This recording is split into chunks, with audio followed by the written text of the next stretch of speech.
कुर्लुस उस्मान के episode number 181 का जो ट्रेलर हमने देखा उसमें हमें ये देखने को मिला कि कैसे बाला को जलाया गया और उसे घर में छोड़ दिया गया। लेकिन बात यहाँ ख़त्म नहीं हुई। हकीकत क्या है वो मैं आपको इस वीडियो में बताऊंगा। तो ये तो हम सब ने ट्रेलर में देखा कि उस्मान और उसकी फैमिली यही समझती है कि बाला शहीद हो गई है, बाला को जला दिया गया है क्योंकि उसे उसके हाथ में, उस जली हुई लाश के हाथ में एक अंगूठी मिली और वो अंगूठी बाला खातून की थी। क्योंकि पहले कोई सीसीटीवी फुटेज वगैरह नहीं होती थी या कोई तस्वीर या कोई ऐसी चीज़ नहीं होती थी कि किसी को पता चल सके कि कहाँ कैसे क्या हुआ, क्यों हुआ, किसने किया। और सिर्फ़ इसी बिना पर सब ने यही समझ लिया कि ये लाश बाला खातून की है और उसको जला दिया गया है क्योंकि उसके हाथ में वो अंगूठी थी। असल हकीकत ये है कि हलीमा ने दूर से ये सब माजरा अपनी आंखों से देखा। पहले उसने सोचा कि मैं खुद भी यही चाहती हूँ, बाला को मारना चाहती हूँ, लेकिन मुझे तकलीफ़ पता नहीं क्यों हो रही है कि जैसे इनके साथ को मेरा खूनी रिश्ता हो, कोई गहरा रिश्ता हो जो मुझे समझ नहीं आ रहा।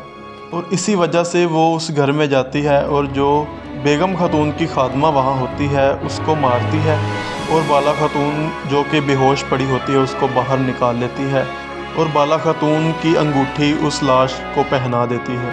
वो बाला खातून को एक जगह रखती है और सिर्फ ये जानने के लिए उसको बचाती है कि मैं जान सकूं क्या सोफ़िया मुझसे झूठ बोल रही थी अब तक, क्या उसने मेरे अंदर सिर्फ इनको मारने के लिए एक झूठी कहानी सुनाई मुझे कि तुम्हारे माँ बाप मार दिए गए थे, उस्मान ने मारे, बाला ने मारे, और ये जानने के लिए कि क्या बाला और उस्मान ही मेरे असल माँ बाप हैं। उसने बाला खातून को अपने पास छुपा लिया और उसकी देखभाल कर रही है।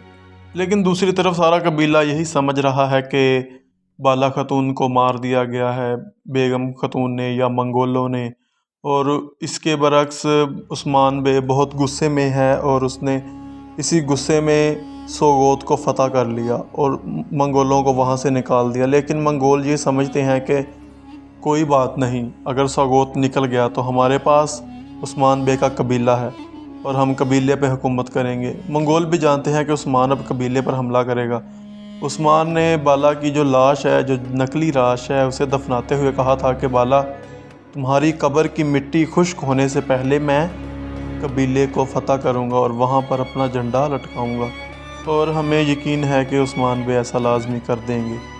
उस्मान के बच्चे ओरहान, अलाउद्दीन, वो सब बहुत गुस्से में हैं और उस्मान का भरपूर साथ दे रहे हैं।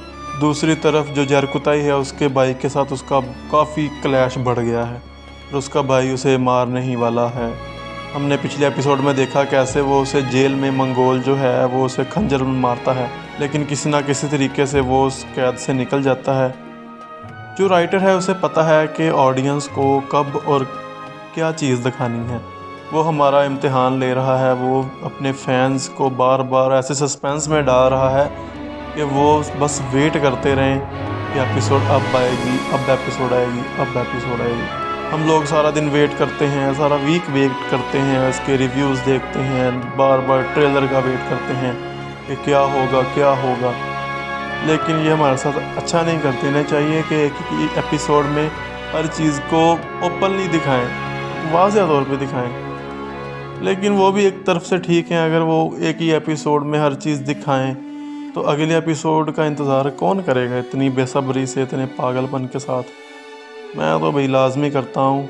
आप बताएं क्या आप एपिसोड का इंतज़ार करते हैं कि आप मसरूफ़ हो जाते हैं या आप जब दिल करे तब भी देखते हैं। मेरे चैनल को ज़रूर सब्सक्राइब कीजिएगा। अल्लाह हाफिज़।